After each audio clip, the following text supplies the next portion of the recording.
Sen, kau tak rasa ke macam like baru-baru ni Sen, baru-baru lagi we just been somewhere.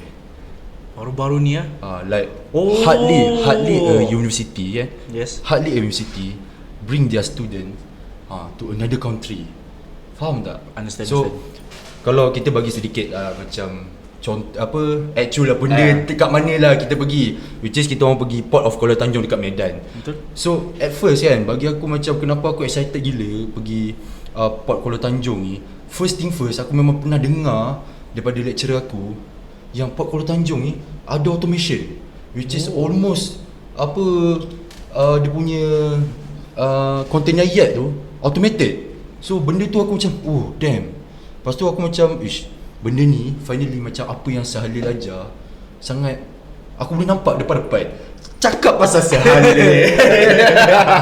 So welcome to our podcast. Welcome to our podcast. So Thank you. so macam mana macam first thing first before kita macam nak continue this particular podcast untuk kita sembangkan this actual topik, kenalkan dulu diri saya. Okay. Should I speak English or? You can speak English and you can also speak in Malay. Okay. Be yourself, sir. Don't worry. Okay. Thank you lah to both of you for inviting me for today's podcast. Actually, the Wheel of Maritime is actually something which is very exciting, and I've been blissfully involved in it for like 30-40 over years. Right? I've been to many ports in the world. I've been to Europe especially, and then Philippines, Taiwan, Hong Kong, Australia, Indonesia, you name it, even Karachi. So all these places that I went, it's actually very much linked to maritime activities, especially the ports. And as you know very well, I was also working in a port.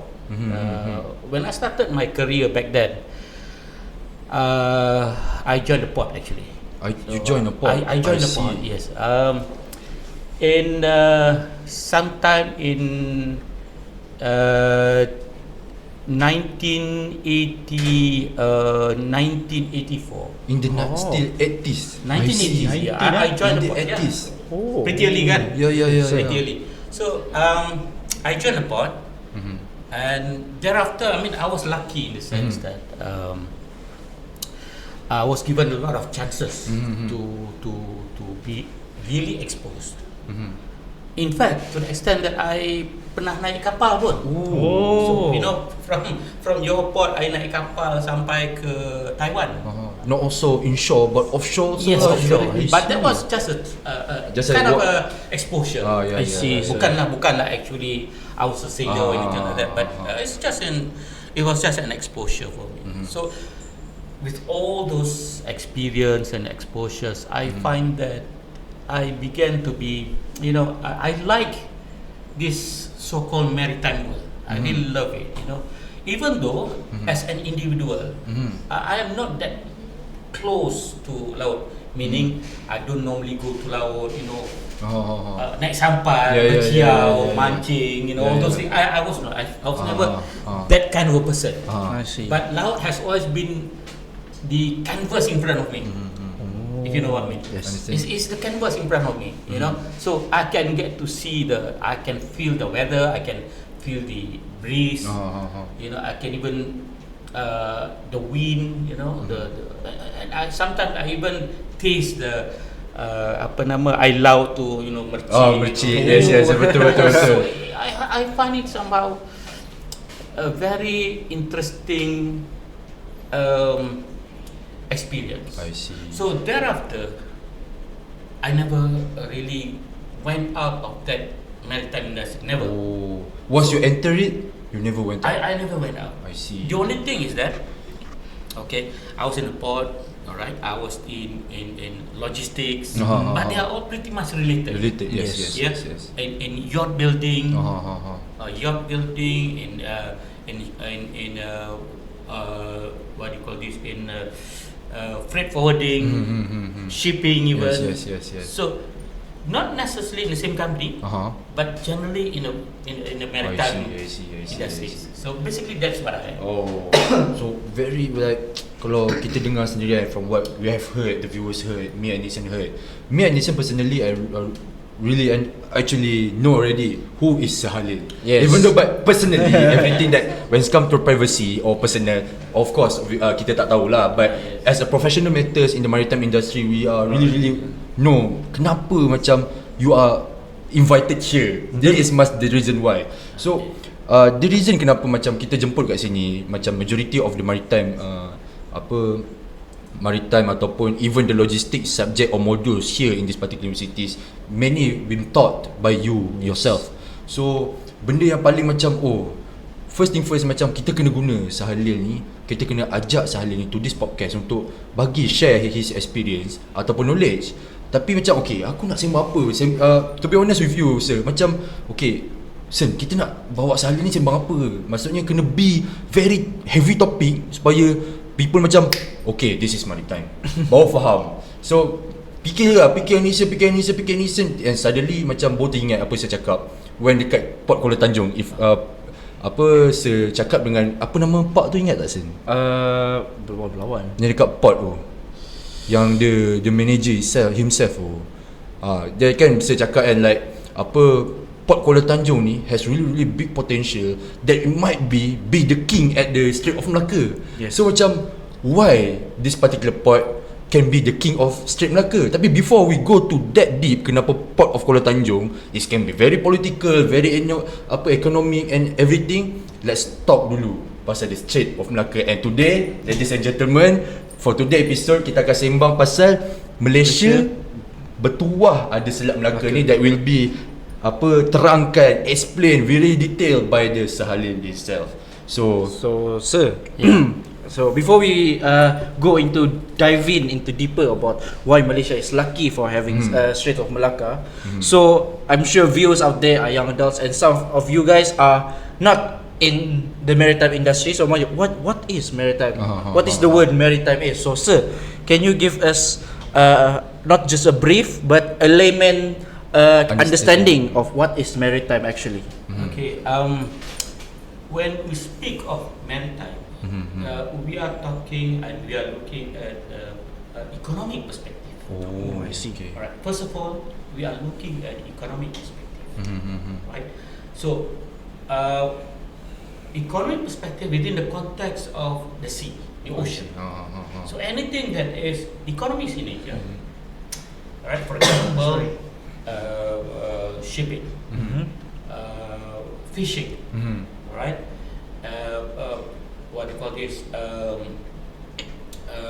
Tourism. Yes. Even tourism. Yeah. It is actually related. Yes. Langkawi, for example, it is tourism, right? Yes. People know Langkawi because of tourism. Yes. But people want to go to Langkawi because of the fact that it is adjacent to the sea. Yeah. Right? In the north, we have got Andaman Sea, for example. So that is in a very layman terms maritime. But of course, in a maritime, in that sense, when we talk about economics, kita tak mungkin lari from the fact that we have to protect our maritime. Yes. So, in that sense, there will also be the element of security. I see. Right? True. So, even if I were to talk about the economic perspective, but there is always that element of security. Yes. There's that element of environment. Yes. All right, and we have to learn about the sea. So it is, I would say this way.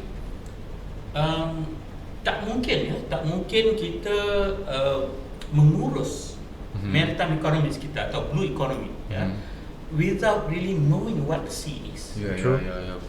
Without knowing the sea, without knowing the geography, without knowing what exactly do we have, between the surface of the water and the seabed. Yes. Alright, so of course, so all these things generally grew under maritime. Betul. So we can say like macam maritime ni as a very layman understanding that business kan, like you have mentioned economically, like business that related with sea. See, correct. Very. correct. So it can be tourism. It can be tourism. Shipping. Understand. Even to the extent macam Haziq Yeah. kalau kita tengok container movement Ah, on the road, on the road, ah. we would feel that it has got nothing to do with the sea. Yeah, right? yeah. You see the containers jalan Yes. tengah jalan. Tak. Right? For example, from JB to Port Klang. To a layman, that container is actually not sea related. Kan? Betul. However, we have to understand the fact that that container is destined Yes. crossing the sea. Yes. It will probably be loaded onto a ship somewhere in Port Klang ke, Betul. ataupun in Johor Port ke, Betul. atau in PTP ke, you know. So even though normal people say, oh, this is just another container, has got nothing to do with the sea. Nothing to do with the sea, But yes. when you look at it in the big picture, it When you is understand part the of supply maritime. chain. When you understand, exactly. Yeah. If you understand the supply chain, then you Yeah. see that it is part of maritime. Yes. Understand. So basically, before we understand itself, right, understand the particular maritime, furthermore in the Strait of Malacca ni. So Strait of Malacca in between, the between of the as a layman understanding below of Indonesia and the Semenanjung itself, the peninsula, right? The between of there, kita memang melibatkan banyak ada beberapa negara yang terlibat, which is Peninsula of Malaysia, Semenanjung Malaysia, and then Indonesia, and then the Singapore juga. So kedudukan dia banyak yang mengatakan daripada sejarah lagi sangat-sangat strategik. Itu macam barely macam easy understanding of people outside there yang tak masuk macam kita kan, yang in the maritime industry ni kata macam sebab strategi simple, dia kata ini sebab strategi tanpa ni. Kalau macam kita macam nak cakap Strait of Malacca ni, Selat Melaka ni strategik sebab ni. So we understand more, even you understand more why Selat Melaka ni is so advantageous to the Malaysia ataupun negara-negara sekeliling. But in your perspective, sir, as a professional and experienced in this particular area, why Selat Melaka or Strait of Malacca ni very advantageous place ataupun geographically placements? A good question really. Kalau kita tengok the global economic condition at the moment, kalau kita tengok the growth of economy of China, Japan, even to a certain extent Southeast Asia, Malaysia, Singapore, Indonesia, Philippines, Thailand, and then the fact that our trade now is not just within the country itself. We trade with other countries. Exactly, of course. No, we are now living in an era where we cannot just live in a very close, a close economy. We have to be open. Of We have course. to do a lot of importation. We have to do a lot of exportation to get the best. Yes. Alright. So kalau kita tengok global, kita ada tengok America, for example. They are the largest consuming nation. Yes. Largest consuming nation. True. And then we have got China, right? Currently, Yes. they are the Chinese is known to be the largest producing Economy, yes. right? And we have got Japan, which has been very well developed until recently. Yes. Right, Japan, okay. And of course, Southeast Asia, we are growing very fast, right? At one time, Malaysia was known to be the tiger of Southeast Asia. Yes. We grow very fast, something like 6%, 7% annually, right? So, kalau kita tengok one of the one of the factors that make our GDP growth very fast is export and import. Betul. Import and export. Because if you talk about GDP, we are talking about consumption, investment, investment, spending. So, and Malaysia, and as an open economy, kita export much of our trade is through maritime. Yes. Right? Through maritime.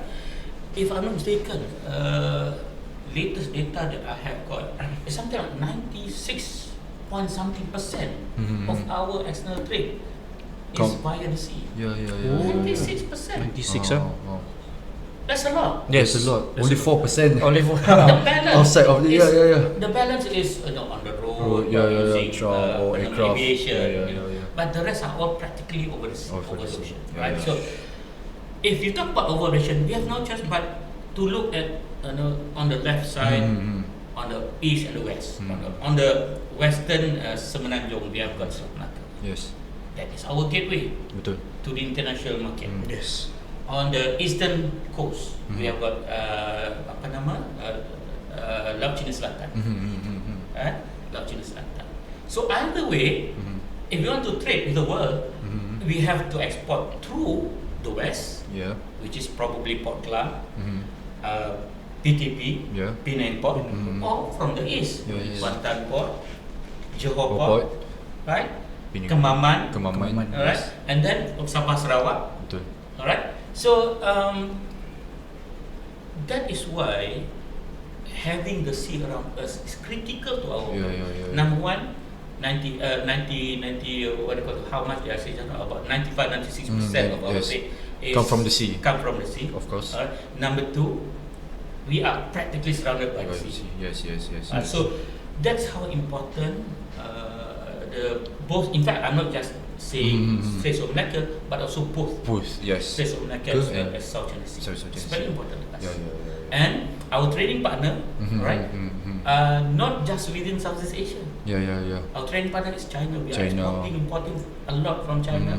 We are importing a lot to Europe, to America, Middle East. Yeah. So we have no choice but to use Strait of Malacca and South China Sea to ensure that our GDP is growing. Yeah.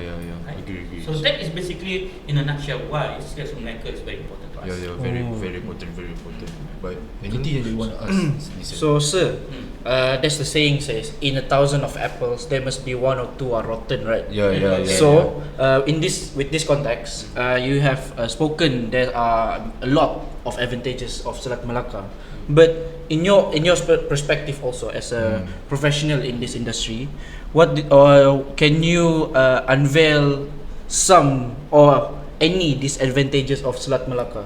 They must be, right? They must be, yes. Takkan macam Takkan, everything is good, semua macam berkilat. There must be some scratches there, right? Because sometimes, because not to say that our history is apple polishing us. We say Selat Melaka is the best, but in a way that we must swallow 1 or 2 reality. There must be something fishy. Correct. Okay. Having macam mana lah kita apabila kita ada something valuable at home, we have to protect it. Of course. Someone is bound to be very interested. Yeah. Let us say this is just the analogy lah. Kalau kita tidak ada something very valuable at home, we worry whether we need to close the door, No. lock the door. We don't have to worry. Yes, no need to worry. Obviously. Saya duduk kat kampung. Aha. Kampung kadang-kadang kita keluar pergi makan malam. Masih kenapa tak kunci rumah? Akak di sekampung ni tak ada siapa yang nak. Tak ada siapa lah, dah pecah. Kosong, tak ada rumah, tak ada Betul. Habis mahal tu TV lah. Betul. Tak ada orang nak. Yeah. So, in a sense, apabila we have something valuable, Yeah. a lot of people are very interested. Betul. Yes. China is very interested in the management of Selat Melaka. Betul. America is also very interested. Yeah. So can you imagine one day? I mean, hopefully, touch wood, nothing happen. But let us say someday, we have got a situation whereby America and China is, Start to controlling. Not controlling, but let us say they are in a war, for example, Okay. or in a real conflict. Conflict. Real conflict. Yeah. The first thing that they will do, they're probably looking at Selat Melaka. Yeah. They want to control Selat Melaka because by controlling Selat Melaka, they will be controlling the movement of ships, their naval vessels from America to the east. Alright. Similarly, from the Pacific to the west, going to Selat Melaka. So, in a sense, kalau kita nak kita ada kenderaan. The only way for you to make sure kenderaan you to go smoothly on the road is to control the road. Betul, Yes. betul. A simple analogy kan? Yeah, betul. Simple analogy. Okay, that is The first. my main concern. Okay. Because when you have something valuable, a lot of people are looking for it. Hmm. You know. Another thing is, of course later on nanti kita bercakap tentang ada option tak? Ada option tak? Just in case kita If anything happen if there. anything happen, ada option tak? Okay. Maybe there is, but not a good option. Of For course. example, kita boleh lalu selatan di selatan Sumatera. Yes. Kita lalu Selat, Lombok ataupun apa lagi satu tu? Lombok dan juga let me see, I lupa. Masuk cross the Java Sea lah. Yes, let me check ya. Saya tak ingat apa nama tu. Okay, never mind. Kita cross that strait, Selat Lombok dengan ada satu lagi selat ya. Kita boleh. But that is not the best option. Yeah. Limitation a lot of A there. lot of limitation, and then we are practically it is that these two particular selat is actually in apa dia kata in Archipelagos. line of fire. Ring of fire. No. Alright. This is actually ring of fire. So not a good option. Yeah. It can be if there's something happen to Selat Melaka, you can still use, but it is not the best option. Yeah. That's basically number two. Number third point that I'm a bit concerned. Okay. You see, Selat Melaka, the littoral states are basically as you see, Malaysia, Indonesia, Singapore. Yes. A little bit on the North Thailand. Yes. So we have got these three countries basically. The major one is of course Malaysia and Indonesia, of course. Now, there is something like 95,000 ships crossing our Selat Melaka Every year, yes. Every year. Now, if we are not careful in terms of Security. sustainability, Okay. in terms of environment, our sea will be polluted. Yeah. Right? Our sea will be polluted, and it will impact those people, nelayan yang hidupnya Cari makan itu dependent je, on the yes. sea. Only dependent on that, yes. Dependent on the sea. Alright. So that is number two.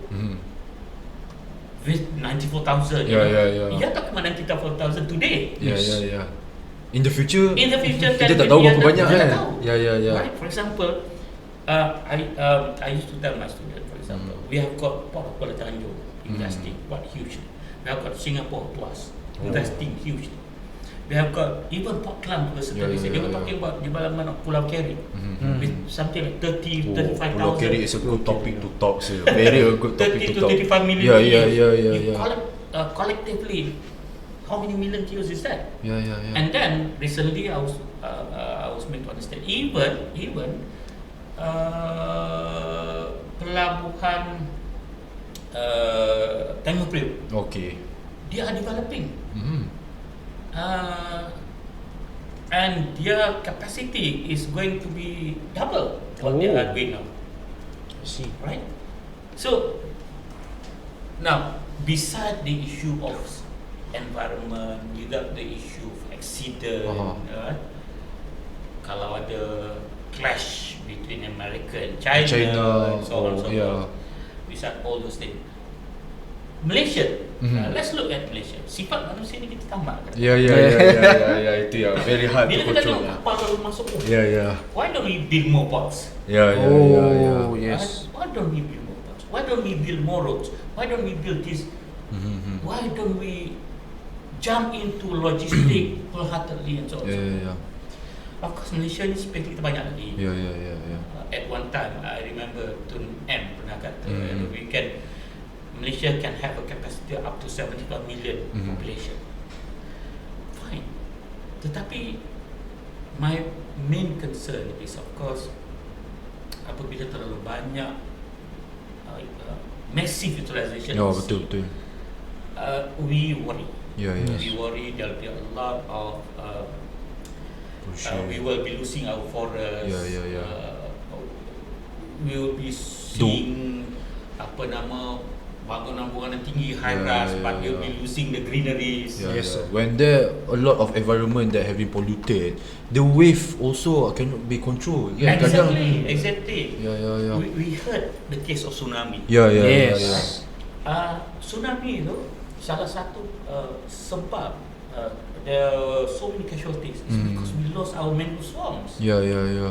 Kan? Because mangrove swamps is basically a penapis tau. Yeah. Betul. Supaya The wave to not to heavy the impact to the ni right. It's a kind of blocking mechanism. Right? God gave us that. Tetapi imagine kalau you start chopping off one and build new port, new terminals. Yes. Along the way. I'm a bit concerned. But then again, having said that, I believe Malaysia is kita ni masih tenang pemikiran. Terlalu macam santai dulu.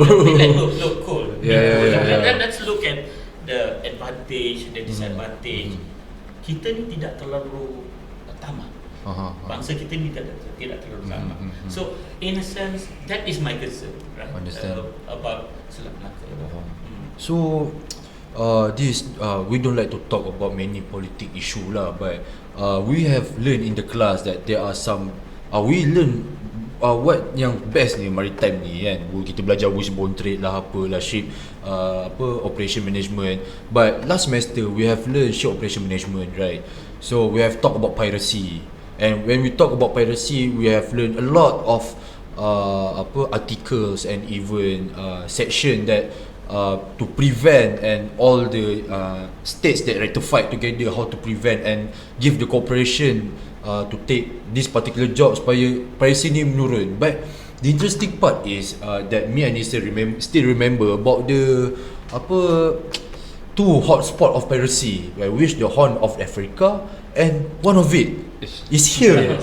It's here, sir. So is you macam we don't want to talk about macam we need to blame this, we need to I want to. But what is your comment that is boleh kata itu ke disadvantages of the Strait of Melaka ni? Okay, at one time, Strait of Melaka memang terkenal dengan piracy. Okay. At one time. When I say terkenal, I have to be very careful. I see. I have to Okay. be very careful. Only a certain spot Certain in the whole of Strait of Melaka yang bermasalah. Betul. It's not like The whole itu tak dapat. itu bahaya. Ya. Betul. I see. Betul, I have to be very careful, right? Ada certain spot saja. Now, kalau kita tengok for the last a good 10 years. Good 10 years. Saya rasa piracy dah semakin Menurun. berkurang. Ya. Partly because the region yang mengelilingi Selat Melaka dah semakin bagus. Ya. Ya, ada a lot job opportunities, right? Job opportunities, and then di pengurusan pelaksanaan undang-undang Betul. semakin berjaya untuk menangani masalah-masalah kriminal, masalah piracy. Saya bukanlah mengatakan bahawa the risk of piracy itu hilang.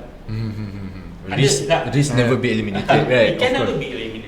Ya. Tetapi saya rasa within the context of piracy, dan saya rasa benda itu hari ini dah tak seperti dulu. Tetapi mesti diingat juga, sementara kita hilang masalah piracy, timbul masalah lain. Betul. Perdagangan manusia, smuggling, itu ya. pun masih ada. Betul. Jadi kita jangan hanya sekadar melihat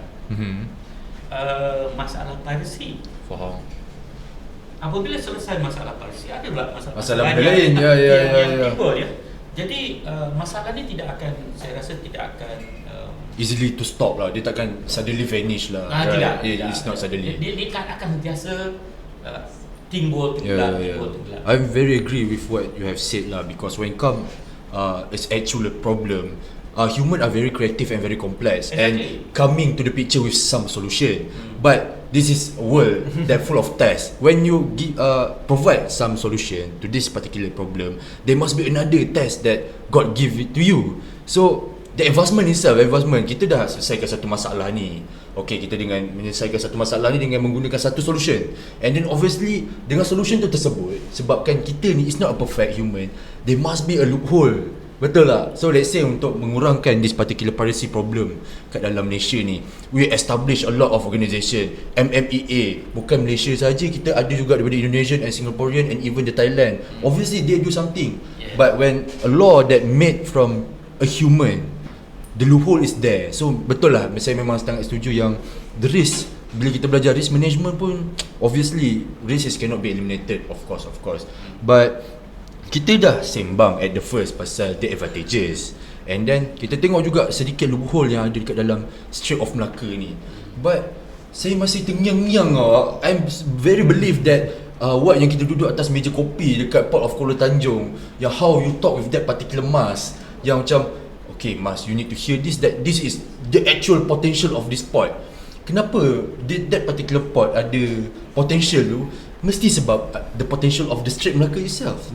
So enough talk pasal macam the location geographically ataupun the strategic, because apa yang ada between the negara, orang panggil advantage, competitive advantages apa semua kan. So let's talk about the potential of the Selat Melaka, which is future Selat Melaka. Apa tu sir? Okay. Very interesting question, sir. Before we go into that, I would like to share with you, Selat Melaka ni kalau kita tengok dia punya geographical, ada some limitation. Some limitation. Kita tidak mengatakan Selat Melaka tu, it is not man-made, it is God made. Kalau Tuhan buat ni, must be perfect. I don't want to use perfect. That's what God gave us. We have to live with it. We have to live with it. Umpamanya ada certain jarak, umpamanya antara Kukup dengan Pulau Karimun. This is the south. Antara Kukup dengan Pulau Karimun, dia punya jarak tu lebih kurang 15.3 km. 15.3 km. Faham. Antara Kukup dengan Pulau Karimun.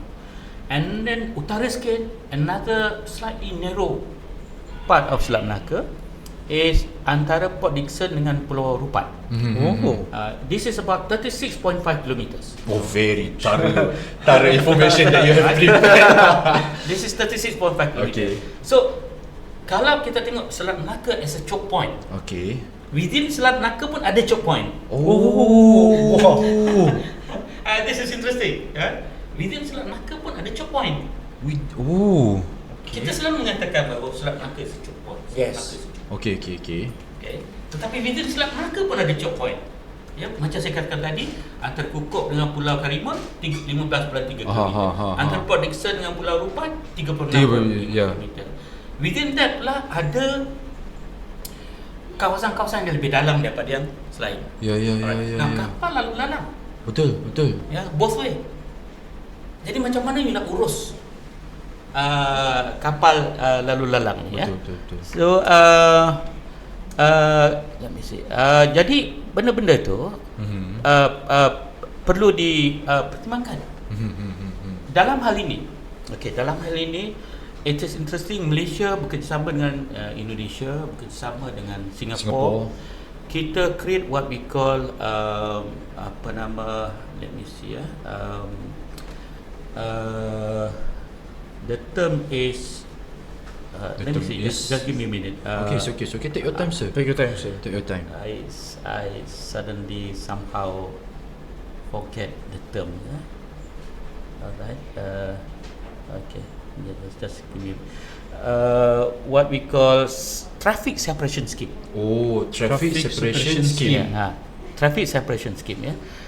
Now, traffic separation scheme ni maksudnya kita mengurus kapal kalau nak lalu dari utara ke selatan, lalu belah mana? I see. Kapal dari selatan ke utara, lalu belah mana? Jadi satu, kita mengurangkan risiko accident. Accident. Okay. Bila accident dapat kita kurangkan, maka kebarangkalian untuk oil leakage dan sebagainya itu rendah.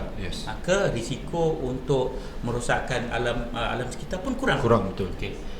Safety pun dapat kita urus sebaik mungkin. So So that is a good a measurement by Malaysia, by Singapore, by Indonesia, this traffic separation scheme.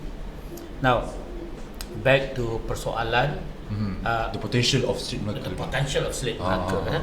With this, mula-mula tadi kita katakan 95,000 terlalu banyak. Terlalu banyak, betul. Macam mana kita nak uruskan? Betul. Sekarang oleh kita ada this traffic separation scheme, meaning that 95,000 dah nampak macam tak bermasalah sangat. Betul. In a sense, kita boleh katakan, okay, what is the maximum limit then? With that good traffic separation scheme, what is the limit? Is 100,000 ships a year? Is 200,000 ships a year? Is that the limit? Is 300,000 ships a year? Is that the limit? Alright, so kita tanya diri kita. Kemudian kita tengok pula perkembangan pelabuhan-pelabuhan di Southeast Asia. Kita ada macam saya kata tadi, pelabuhan Kuala Tanjung. Pelabuhan Kuala Tanjung dibangunkan oleh Indonesia. Salah satu tu ialah menjadi hub, national hub. National hub, betul. It's national hub. Kalau Malaysia national hub kita di mana? Port Klang. Betul. Yes. Right? Kita try to develop Port Klang. Kita cuba nak bangunkan Pulau Keri. Kita nak jadikan Pulau Klang ni sebagai hub utama Malaysia. Pintu keluar masuk utama ya. Kalau kita tengok Port Klang dengan adanya Pulau Keri, dengan Klang, Westport dan Northport, possibly dia sehingga 50 juta TEUs annually. Betul. That exclude some other cargo lah ya. Oil, bulk, brick bulk dan sebagainya. So, kalau kita tengok itu, kalau tengok pelabuhan Kuala Tanjung, right? Pelabuhan Kuala Tanjung dari segi dari segi current is nothing. Yes, betul. of course. It's nothing. Masa kita pergi itu pun Ada satu dia, betul. tak ada mana. Tak ada benda sangat. Tetapi the motivation, the idea behind the building of Port Kuala Tanjung, that is what is interesting. Betul. It's not about what you see today, because what you see today is nothing to be proud of. Katalah dia ada buat tak sampai pun sejuta TEUs, mungkin 100,000 100,000, 200,000 lah. 200,000. What is 200,000? Even our smallest port pun more than that. Itu. Ya. Tetapi kita lihat jangka panjang. Betul.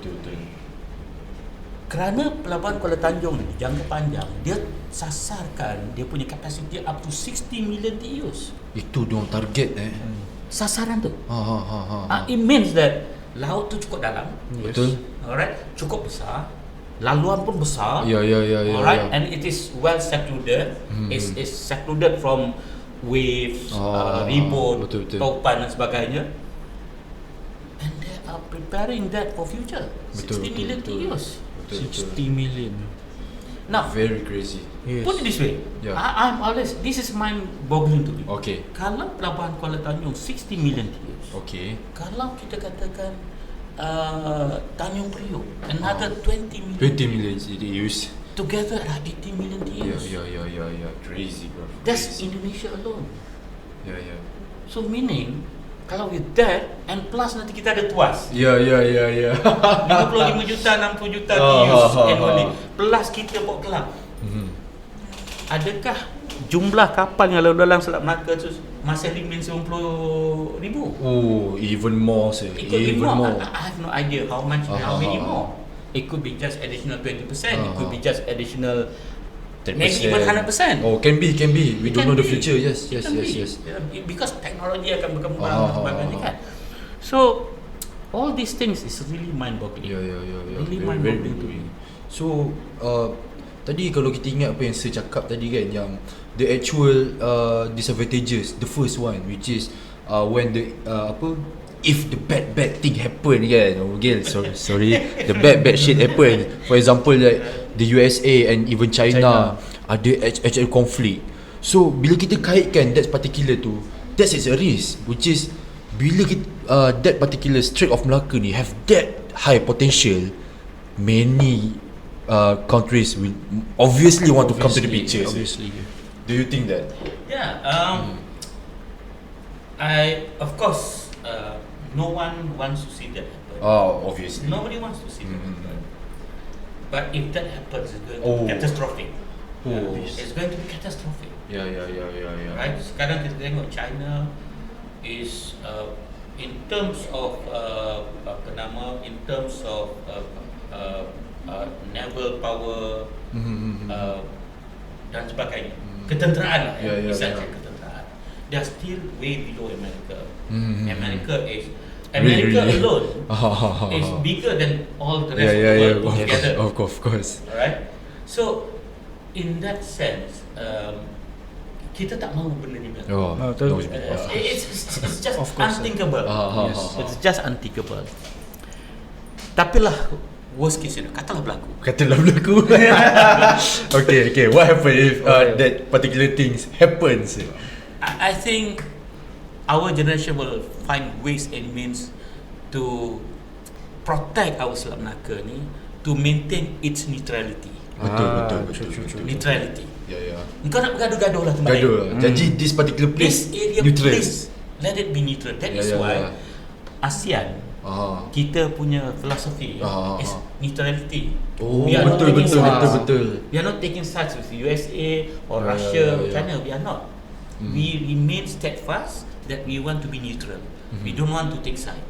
So I think we will maintain that. Yeah. Even our future generation, the future leaders, maybe your time when you become leaders, I think you will maintain that neutrality because we are not strong enough to take side. Betul. The minute you take side, Habis. the risk is that Selat Melaka. Yeah. And if they close Selat Melaka, they will kill us. Yeah. Alright, so The trade is not happening, and then there is nothing to give it for the citizens in the country. Habis. kita don't forget the fact that trade present 95% 95%. Yeah. Come from the sea. from the sea. So kalau Sea you mati, tutup Selat Melaka, kita mati. you tutup Portland, Yeah. you tutup TPP, you tutup Singapore. Yeah. I mean that is Holocaust. Yeah. Right? A new Holocaust, I would People say. will start to eat people, man. So, sir, since we already talked about the advantages and the potential, right, sir? So this one is I just want to chip in because you already talked about the race and everything. So you have mentioned before, if I'm not mistaken, in class about the Kra Canal in Thailand, and so if that happens, sir, well, this is more from my observation. If that happens, it will be for me the biggest threat for Selat Melaka. But that is my opinion. So from a professional like you, sir, what is your opinion if Kra Canal is really implemented and really actually happen? Yeah. Okay, if you talk about Kra Canal, who get the benefit? What kind of benefit are we talking about? Let's not talk about how it is going to affect PPP. Let's ask, the first question we should ask is, who will benefit from I think the shippers, because when it comes to business, right, we want to cut costs at the fullest, so we can boost the revenue itself. So usually, like you thought in the waterborne trade, or to choose route, we choose rubber as commodities from Malaysia to LA at US. So we have thought macam mana kita nak bawa ni with the lowest cost as possible. And then you always said to us, please remind the shortcut. Shortcut is ni sebab when comes to ship, the actual cost is the bunkering, the oil. So I think the most benefit that can who get the benefit, I think the shipper. But when to talk about site macam the Kra at Thailand, Selat Melaka is Indonesia, Singapore and Malaysia. So bila dia lalu dekat Selat Melaka, obviously the country around that akan dapat lah. Itu the most logic kita boleh bagi. Kalau macam dia lalu Kra Canal, obviously the Thailand akan dapat lah. Kan? I have not seen the layout the Kra Canal, how big it is, how deep it is. We have no we don't have access to that kind of information. But let us assume. Let's assume. Kra Canal tu jadi. Alright. Now the one who is very happy with the Kra Canal, number one is China. Yes. China. Straight because to the now the import of oil from Middle East. Yes. Instead of going down south, just cut cross. Cut cross. Yes. Betul. Cut cross.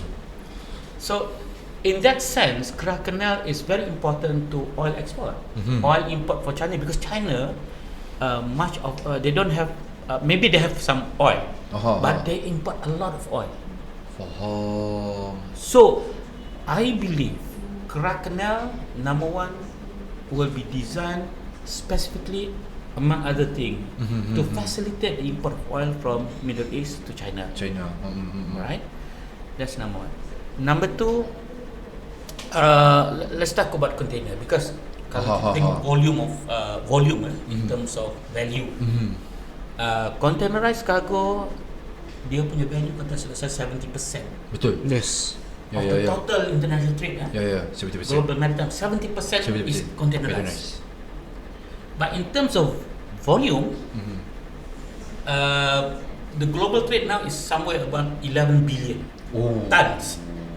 But containerized baru 2 billion, 1.9 billion. So maybe about 20% of the total global volume is containerized. So the rest tu non-containerized. Betul. So, but in terms of value, kita jangan kira value lah. Betul. Jadi kita tengok in terms of tonnage. Kalau in terms of tonnage, only 2 billion will be exported using containers. 2 billion. The rest, about 9 billion, still gunakan kapal-kapal lain lah. Brake bulb dan sebagainya. Liquid bulb yang So, let's look at China. Okay. China imports a lot of iron. Yes. They import a lot of coal. Macam-macam lah. All Because these of the high production, high growth in China kan. So, therefore, a lot of these ships will go straight to China. Oh, betul. Tramp. So, Dari Brazil, iron ore straight to China. Alright, straight to China. Maybe kalau in terms of Brazil, kalau contoh balik, dia singgah ke Bali Terminal. Tapi tak apalah, let me talk about general. Dari Timur Tengah, dari Iran, dari Iraq, supply of oil straight through China. They don't have to go down. Yes. Betul. They don't have to. Why? Because they are importing oil for themselves. Why should I bawa kapal air lalu bawah naik atas? Padahal ada lagi. Padahal ada shortcut. Betul. So, in a sense, the one who is actually benefiting from that Kerah Canal is number one China. Betul. Number two Thailand. Thailand will benefit because there's that. Itu kat situ tempat dia. Kawasan tu. So industrialization will grow. Gila. Obviously. Very obvious. What about Penang? Kita tak tahu Penang Port mungkin Can be the new hub. Can be a new hub. Because very near with Kerah. Yes. Macam Malaysia government will try to Somehow mesti Malaysia government tak kena diam diri. There is this opportunity. Very clever, So very clever. We develop Perlis, we develop Kedah, we develop Langkawi, Penang dan sebagainya. Takkan kita nak Berdiam, you see this opportunity, takkan kita nak diam. Betul lah. Okay. So in that sense, begitu. Tetapi what happened to PTP? What happened to Port Klang? Now to me, Port Klang PTP dia tidak perlu terlalu takut dengan Kerah. Kerana dia fokus di kontainer. Yes. Betul juga. Betul. Fokus dia container, betul. And then container, kalau kita tengok dia punya container movement from Port Klang, from PTP is westbound, pergi ke barat. Betul. Nak buat apa cross balik ke Kerah tu? Betul. Tak dapat dah kan? Betul. Tetapi there will be impacts for those containers Chinese bound. Betul. Tetapi kalau Chinese bound tu dari Singapore, dia tidak guna Kerah. Betul. Dia akan guna South China Sea. Betul. Right. So it's difficult for you to quantify exactly what it is going to, who is going to impact. Siapa yang affected, siapa benefited. It's very difficult. Betul. Tetapi ada masalah lain yang kita perlu figure out. Contohnya, adakah Thailand is ready politically to have that Kerah Canal? Are they politically ready? Why do I say this? Currently kita dengar selatan Thailand dia nak separate. There's all these separatist group kan. Kalau you potong, lagi mudah lah dia get separated. Betul.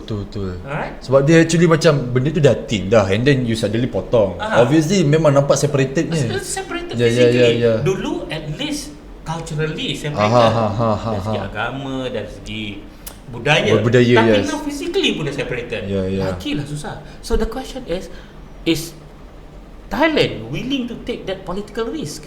Betul. Right? So they have to weigh this. One is political risk, the other one is political development. Sorry, it's not political development, economic development. Yeah. So they have got to weigh this. Consider mana satu. Mana yang you know. That's why when we learn economy, we always thought about trade-off. So trade-off Ada trade-off tu. Ya, mesti ada trade-off. Betul. So but however, this is very interesting. Now kalau you could talk about Krakena, there are some other element yang kita perlu juga tengok. What about the Northern Sea Road? Itu juga nak kena consider saja. Itu kena consider juga. So the next 30 to 40 years, I think the bulk of the character of shipping still round about the same. But the fringes akan mesti ada. very dynamic. Ya. Akan berubah sikit sana, berubah sikit sini. That is the fringes. Tapi the main, the core tu, I think will still remain the same. Ya, understand. Within the next 30 to 40 years. Understand. I understand, sir. So macam that's how interesting apa itu kita macam when talk about the root and boleh cakap Selat Melaka ni orang panggil a pinch of kita apa yang kita belajar kat maritime about the root lah. Kita banyak lagi benda yang kita boleh sembah in maritime ni sebenarnya. Banyak, sangat-sangat banyak. Tapi let's say kan when sebenarnya it's very clever when you put waterborne trade in the first semester. Very clever like kau memang jatuh cinta dengan maritime. So macam mana like very clever macam kau dengar circumlocutive road, polar road, macam first thing first baru masuk degree sir dah bantai otak kita. Macam mana kau nak fikir macam apa kebaikan polar road ni kalau betul-betul there are no ice. Okay, apa jadi macam time tu saya memang still ingat sen. Macam mana kita fikir so there are no use already the top the north of the Russia kan. Fikir macam mana nak kena pusing and macam it's very clever apa strategi seletak waterborne trade at first kan. Very clever. Kalau kau sen, apa kau rasa macam kalau the pinch of maritime mana yang kau suka sen? The pinch of maritime for me is more to like how exact macam like for example like Krak Canal and then all the like man-made canal that kau nampak macam it's a simple thing canal tapi it have a major impact on the apa. For example macam we can see the map. This is the full map here. Okay, how do we like make it more efficient or ini? Maybe okay, we make here pop jadi lepas tu effect dah gila, benefit dah gila. That is how interesting. It's easy yeah. Because you have shown a video once said the person who rules the sea rules the world. Yeah. For me that's kind of true. So let's say okay, for me memang the paling I minat about maritime ni memang I always think about polar road, which is any road but specifically polar road. If all ship around the world boleh access polar road kan. Okay, Nissan dia memang gila-gila kan, canal, lepas tu betul lah everything canal kan. Lepas tu kalau kan apa the pinch of maritime itself yang macam aku memang suka lah benda ni. Apa benda yang elements of maritime yang paling suka? To me geopolitics is very geopolitik ya sebab it's all about international trade kan. It's all about national trade. Why say? If you understand geopolitics, then it will influence, for example, trade. Betul. It will influence trade. It will influence decisions in conflicts. Betul. Right. Once it influence all these things, teknologi semua akan follow. Betul. Semua akan follow. Therefore, to me, the study of geopolitics is very interesting. To me personally. Faham. Not that the technical aspect of maritime betul. It is still. But for you, it's geopolitics. I have to understand geopolitics to understand the bigger picture. Betul. Right? To understand the bigger picture. But understand the bigger picture je pun tak cukup. Betul. You have to understand the operational aspect, Aha, the technical aspect, aha, you know, you have to aha. understand all those things. Aha. Then it makes our knowledge to pretty, I would say, grounded, lengkap dan sebagainya. Our understanding of the how things are globally lebih jelas. I think that's what the way I see. Betul. So let's talk dulu sebelum Nixon nak tanya soalan kan. Lepas ni soalan Nixon pula. Sebelum nak tanya soalan, maksudnya obviously bila kita dalam industri tu, obviously kita tend to be biased lah to the industry. Obviously kita memang macam okay, dah aku student maritime, obviously aku akan suggest kat orang masuklah maritime sebab you tend to be biased. You know the benefit, you know the apa everything kan. So kalau personally sir kan, maksudnya kalau nak cakap we are not promoting anything. We just to want to say the bukan benefit of the industry, but kenapa bagi sir yang kami ni bertuah to take this particular industry as our main platform of education. That's a very interesting question. Let's go back to basic. Okay. Number one, Malaysia is right smack in the center of maritime Betul. logistics. Right in the center. Alright, we have got Singapore, we have got Sumatra, Lan Cabang, dia cabang. Malaysia, Ya. Port Tulang. And then seperti yang saya katakan tadi, semua pelabuhan-pelabuhan ini mempunyai matlamat untuk membangun besar. Double their sizes now. Betul. Alright, meaning potential for people to work in an industry which is pretty global in nature. Betul. Amat cerah. Okay, that's number one. Number two, kita tengok pula the technological advancement in this industry. Kita tengok port, kita tengok ships, Okay. kita tengok containerization. Betul. All this the technological advancement on all this front is very rapid. Kita tengok, give an example. When we started containerization somewhere in the 1950s, 1960s. 1960s, yes. Alright. The largest ship back then was about 500 Yes, betul. Very small. and it began to grow. Grow. Sikit demi sikit. At a certain point in time, people start questioning, what is the limit? Masa tu dah sampai 5,000 TEUs. Ya. Then they got shocked. When it was 500, they thought that it's already big. Now gradually sampai 5,000. Then they start asking question, where is the limit? Is it 6,000? Is it 7,000? Sedar-sedar sekarang dah 23,000 TEUs. Betul. Alright, that's huge. Betul.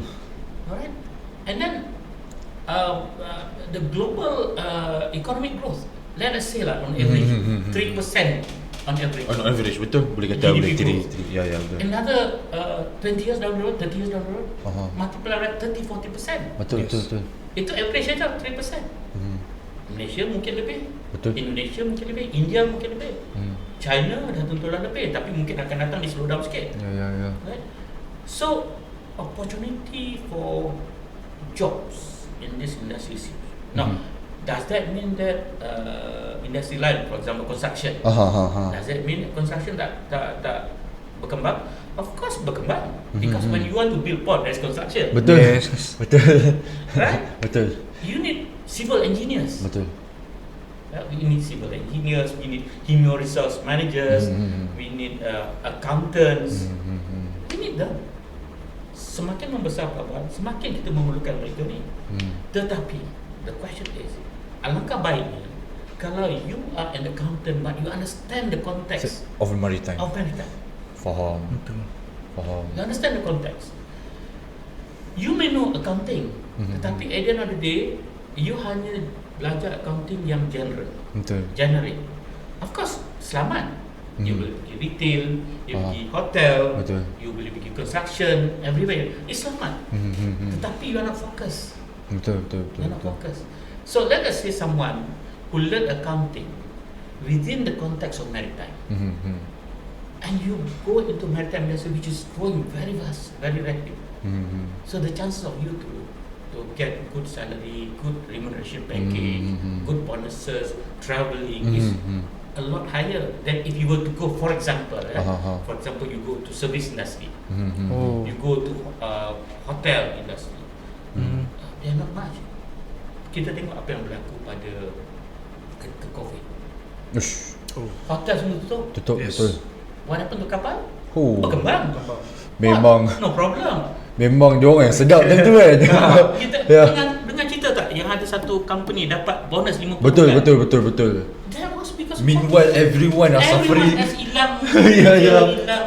Yeah. But suddenly him alone And here 50 just 50 months bonus. Damn. It doesn't make sense kan? Yeah. It doesn't make sense. Tapi that is the reality. Dan kalau kita macam saya cakap tadi, perkembangan teknologi dalam perkapalan, pelabuhan, logistik is kadang-kadang kita fikir where is it going to end? Yeah. Where is it going to stop? Betul. Sekarang dah ada fourth IR. Oh. Where is the limit pula? Kita nak tanya where is the limit? Fourth IR revolution, industrial revolution. Kita dah ada robotization. Oh ya. Automation. Digitalization. Ya. And then on top of that kita ada timbul soal halal keperluan, halal logistik. Ya. Oh, Itu yes. halal port everything. Yeah. Oh So damn, this it's a good topic to is talk. very interesting. Ya. Era. Ya. Dan kalau kita pergi into it, there will be a lot of opportunity. Betul. Having said that, I'm not saying tempat lain tak ada. Betul. Kita masih perlukan guru-guru Betul. di sekolah. Betul. Kita masih perlukan human resource managers, Betul. accountant dan sebagainya. Tapi yang saya cakap tadi seperti yang saya cakap tadi, perhaps it is good idea for you to look into the context, which is the maritime. Betul. You can learn accounting, but within the context of maritime. You can learn human resource, In the but maritime within way. the context of Yeah. maritime. Because that is where growth is going to be very fast. So sir, you said that you also need teacher in the context of maritime, like what you're doing right now. So as a teacher, sir, Okay. our student, we must be encounter with our student who ask a lot of questions. Oh yes. So my question is, from your experience of teaching as a lecturer, there must be one student that asks you the most hardest question that they ever give to you. So if there's any, could you unveil it to us? Frankly, medical student they are very smart student. They are very smart. No doubt in terms of knowledge, they are not well exposed because naturally, siapa yang exposed dalam medical ni sekolah menengah Betul. tak exposed pun. Yeah. Tetapi apabila dia masuk ke medical university, when they are more exposed, kita belajar maritime laws, kita belajar maritime finance, kita belajar what they call this chartering, port operation, ship operation. Yeah. Student punya mindset is more open. Yes. And then medical student very noticeably, because I brought my student to ports, and when they start asking questions, I got feedback on the sideline. Mereka apa tau? Your student is very smart. I remember that. Kembanglah kami sebagai student. I said, well, that's our student. Yeah, my man. That's our student. Yeah. Your student are damn smart, I remember this. One manager, I don't want to name the manager. We bring up, I think about 15-20 students to Johor Port. So our students start asking questions and so on and so forth. Dia kata sekejap orang ni try to answer the question, start another manager try to answer the question, and then suddenly manager is standing behind me, go forward to start to answer the question. Okay lah, I mean they can answer the question. Itu yang dia balik tarik sebelah kau yang student dah. I mean I feel good. Yeah. But okay, me personally as a lecturer, I've been teaching this maritime for quite a while now. There are questions yang sometimes saya tak terfikir. Ada student tanya pasal contohnya nuclear powered ship. Yeah, you have taught that. Sit. Yeah. They read themselves. Dia baca. And they realize that at certain point in time previously, kapal commercial ship dah ada nuclear power. Yeah. Kenapa benda tu stop? Because nuclear power dia very economical. Cost of power tu very, you know very well kan, bunker is Yes. one of the main cause of the pollution. ship. Yeah. Nuclear powered ship was invented years back, 20-30 years back. Tapi why suddenly stops? So that student asked me that question. So I said, I never prepared myself. Tak pernah terfikir kan. I never prepared for this question. I said, okay, listen. I don't have the answer. Okay. I don't have the answer. Give me some time. It took me, I think, weeks to study the issue. Not a week, weeks. Weeks, yeah. Damn. Not a week. Weeks to study the issue and then to understand nuclear power, how nuclear power ship works and so on. Then later on I came back. Okay, I think I got some answer to your question, but I don't have 100% answer. Understand. So I said, when I go home and sleep, damn, that question is. Siapa lah student? It's a killer student. It's a killer question. Killer question. I said, but to me, that is the kind of, how shall I say, energy, life that I want. To be able to interact with student. such student. Faham. Saya tidak berkata, look, you shut up. You just, you just learn what I'm giving you. Yeah. No. Betul. To me, I'm learning from him. If not for that question, I wouldn't be able to. I wouldn't do some research, right? Yes. Betul. You see, so Betul. to me, I feel very, how should I say it? I feel very excited every time I meet my student. The more difficult, the more challenging the question, the more Excited you be. Yeah, exactly. The more excited I can be. I see. You know? So that is why I keep on asking. Look, guys, please ask me questions. Betul. This morning, just do it. Just okay. A group of students, I interact with some students, and then I ask the student, "Do you have any questions?" Tak ada, sir. Tak ada. Are you sure? Tak ada.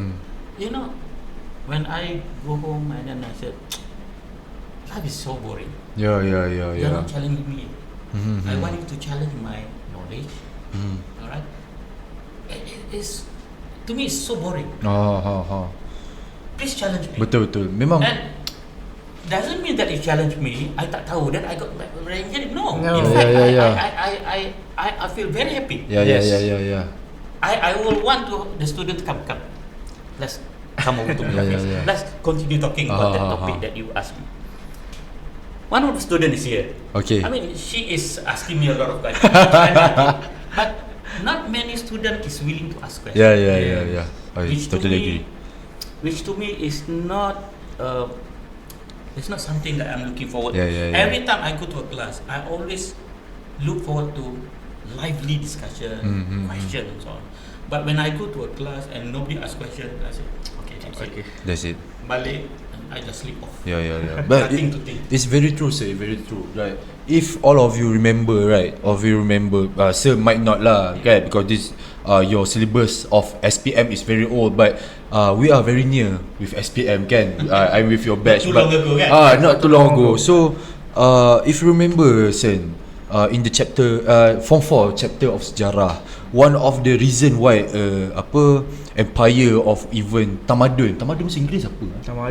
Civilization are growing or even become an advanced civilization because of the inquiry itself. Because of inquiry. So I totally agree bila macam persoalan daripada seseorang ni sebenarnya bukan, contoh macam saya, right sir, saya tak tahu satu benda, saya tak faham, saya tanya Nisan. So bila Nisan bagi jawapan kat saya, it's not only beneficial untuk saya, it's also beneficial untuk Nisan. Exactly. So I totally understand why. And sometimes juga kenapa macam you are not mad about it when students are not asking, but you just kind of feel boring. This macam contoh, kita macam saya duduk semeja dengan Nisan kan, saya duduk semeja mamak dengan Nisan, mi sokok apa semua, saya sembang sokok apa semua, Nisan macam duduk. Betul lah tu Zik. Betul lah. So the conversation is very one way conversation, and then very dull, and then macam bukan Nisan tak layan, tapi maksudnya macam kau tak ada benda kau nak tanya aku sembang ni kan. So I very understand. In this time around of the year, they call it dry. Very dry. Yeah. I always believe that no question is stupid question. No. Yeah. No. Even though how silly it sounds. No matter how silly. Yes. Yeah. Like apa sir? Jus pisang sir. Just bisa. It's a good, interesting analogy, kan? But nothing is silly because every time we discuss explore, right? Let's say one guy come up with a very stupid, very silly question. Yes. Let us say. Yes. Now, if we let the idea grow, from that question, others will put up. Yeah. Before you know it, by the time it goes through a few students, that silly questions will become a very interesting. Betul. Yes, idea. betul sir. Tanta even jadi actual PhD research. Exactly. Yeah. You can never know. Betul. That is why, as an educator, I always believe let people talk. Yeah, betul. But of course, in a more disciplined manner. Yes.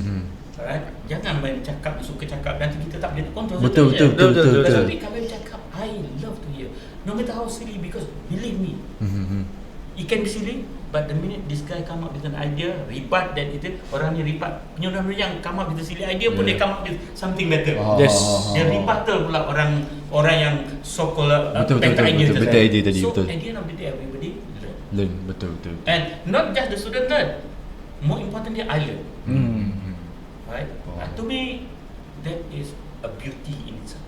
Yes. That's why when you become a cikgu and an educator, you always want to be an educator. Yeah. The money is not there, Betul. right? The money is not there, but the feeling, the Satisfaction. The satisfaction. Yeah. To me, that is worth everything. Yeah. Obviously, for kita bagi contoh lah, right? When in the future suddenly you look Anis at TV kan.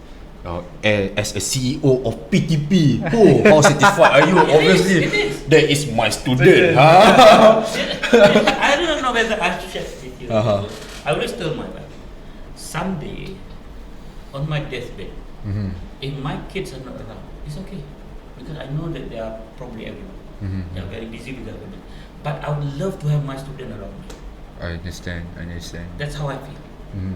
I would love to have my student, especially those yang dah jadi professional, Yeah. CEOs. I would love for them to visit me. Kalau my kids don't visit me, yeah, I'm hurt. Oh, of course.